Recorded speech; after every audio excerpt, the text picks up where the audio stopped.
আসসালামু আলাইকুম। আমাদের চ্যানেলে আপনাদের সবাইকে স্বাগতম। আমাদের চ্যানেলে আমরা জমিজমা ও বিবাহ সংক্রান্ত বিভিন্ন আইনি সমস্যা ও এর সমাধান নিয়ে আলোচনা করে থাকি। তো চলুন শুরু করা যাক আজকের আলোচনা। আজকে যে বিষয় নিয়ে আলোচনা করব সে বিষয় হচ্ছে এক জমি দুইজনের দাবি। কে পাবে জমি? একজন সিএস খতিয়ান মূলে জমি দাবি করছে, আর একজন বিএস খতিয়ান মূলে সম্পত্তি দাবি করছে। তাহলে প্রকৃত জমির মালিক কে? এই বিষয় নিয়ে বিস্তারিতভাবে আলোচনা করব। একখণ্ড জমির মালিকানা দুইজন দাবি করছে। একজন দাবি করছে সিএস খতিয়ান মূলে, আর একজন দাবি করছে বিএস খতিয়ান মূলে। এইখানে বড় ধরনের একটি জটিলতা রয়েছে। সেই জটিলতাটি আমি আজকে সম্পূর্ণভাবে ক্লিয়ার করে দেব। আমরা এই জমির মালিকানা প্রমাণের জন্য সবচেয়ে যে শক্ত ডকুমেন্টস খতিয়ান দিয়ে, সেটি হচ্ছে সিএস খতিয়ান, এবং এই সিএস খতিয়ানটি হতে হবে রায়তি স্থিতিবান। এখন সিএস খতিয়ানে রায়তি স্থিতিবান লেখা থাকে, আবার আবার কোরফাও লেখা থাকে। এখন আমরা রায়তি স্থিতিবান এবং কোরফার মধ্যে একটু পার্থক্য দেখে নেই। সিএস খতিয়ান শুরু হয়েছে 1888 সাল থেকে এবং শেষ হয়েছে 1940 সালে। কক্সবাজার রামু উপজেলা থেকে শুরু হয়েছে, দিনাজপুরে গিয়ে এটা শেষ হয়েছে। তো এই সিএস খতিয়ান যারা রায়তি স্থিতিবান লেখা আছে, তারা হচ্ছে দখলীয় সত্ত্বে স্থায়ী মালিক। যারা কোরফা সূত্রে মালিকানা দাবি করে, এই কোরফা সূত্রে মালিকানার মধ্যে কিছুটা ডিফারেন্ট রয়েছে। এই জন্য বলবো যে যখন আমাদের দেশে জমিদারি প্রথা চালু ছিল, অর্থাৎ ইংরেজ শাসন আমল ছিল, ব্রিটিশ সরকারের আমল, তখন আমাদের দেশের সাধারণ জনগণ তারা প্রজা হিসাবে এই জমিদারদের কাছ থেকে বা ব্রিটিশ সরকারের কাছ থেকে সম্পত্তি বর্গানিত, জমি বর্গানিত। সেই বর্গাকৃত জমি দেখা গেছে কেউ 10 বিঘা 5 বিঘাও নিত, আবার কেউ 100 বিঘাও নিত, 500 বিঘাও সম্পত্তি নিত। তখন এই যে সম্পত্তি নিয়ে বর্গা করত, তখন এই বর্গাদার যিনি থাকতেন তার কাছ থেকে আবার কিছু ব্যক্তিরা সাব বর্গা, যেটি অর্থাৎ বর্গাদারের কাছ থেকে আবার আলাদাভাবে বর্গা নেওয়া। তো এই যে বর্গাদারের কাছ থেকে যারা বর্গা নিছে, তখন দেখা গেছে যে সিএস খতিয়ানটি যখন শুরু হয়েছে, অর্থাৎ সিএস ক্যাডাস্ট্রাল সার্ভে জরিপ কার্যক্রম যখন শুরু হয়েছে, তখন এই সিএস খতিয়ানে রায়তি স্থিতিবান যিনি, তার নামে সকল সম্পত্তির খতিয়ান সম্পন্ন করা হয়েছে এবং তাকে দখলীয় সত্ত্বে মালিকানা দেওয়া হয়েছে।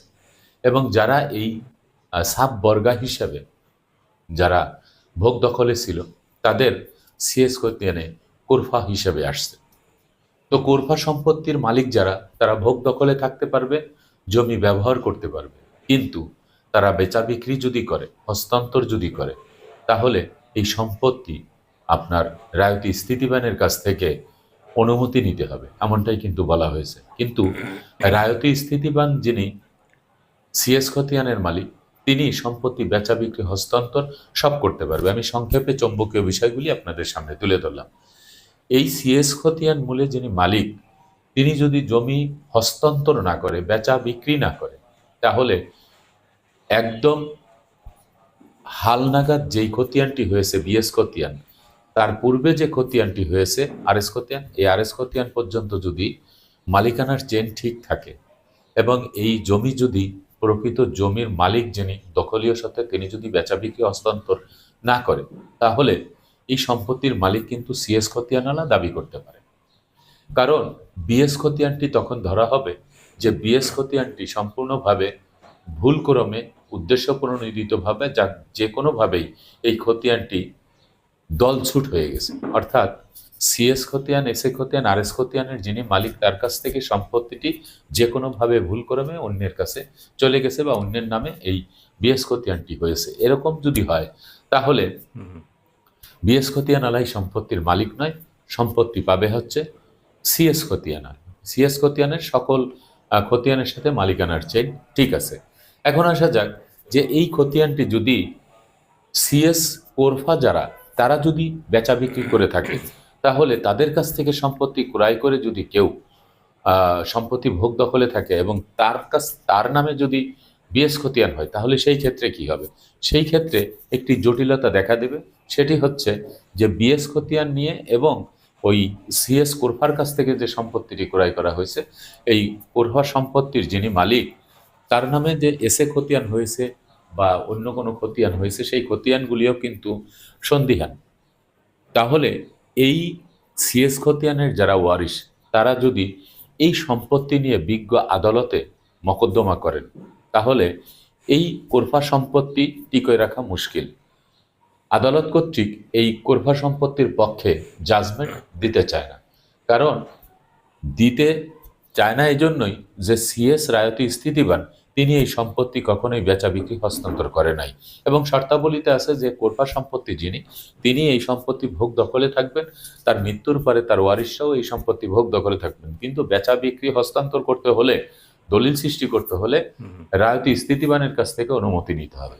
এখন এই সম্পত্তি নিয়ে যদি বিজ্ঞ আদালতে মকদ্দমা হয়, তাহলে এই রায়তি যে আপনার সিএস কোরফা, তিনি যদি প্রমাণ দেখাতে পারেন যে হ্যাঁ, তিনি জমি যখন বিক্রয় করেছেন তখন রায়তি স্থিতিবানের কাছ থেকে অনুমতিপত্র নিয়েছেন এবং সেই অনুমতিপত্র যদি থাকে, তাহলে কিন্তু আবার এই সিএস খতিয়ানের কোরফা মালিক যিনি, তিনি এই সম্পত্তি হস্তান্তর করতে পারবেন।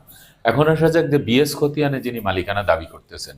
এখন বিএস খতিয়ানের মালিকানা দাবি, এখানে যৌক্তিকতা হলো এতটুকু যে সিএস খতিয়ান এসএ খতিয়ানের যিনি মালিক, তিনি যদি এই সম্পত্তি বেচা বিক্রি হস্তান্তর করে থাকে এবং সেই সম্পত্তি কোনো ব্যক্তি যদি ক্রয় করার পরে তার নামে যদি বিএস খতিয়ান হয়, তাহলে সেই বিএস খতিয়ান দিয়ে তিনি সম্পত্তির মালিকানা দাবি করতেই পারে। কারণ সিএস খতিয়ান এসএ খতিয়ানের যারা মালিক ছিল, তারাই সম্পত্তি বেচা বিক্রি হস্তান্তর করছে।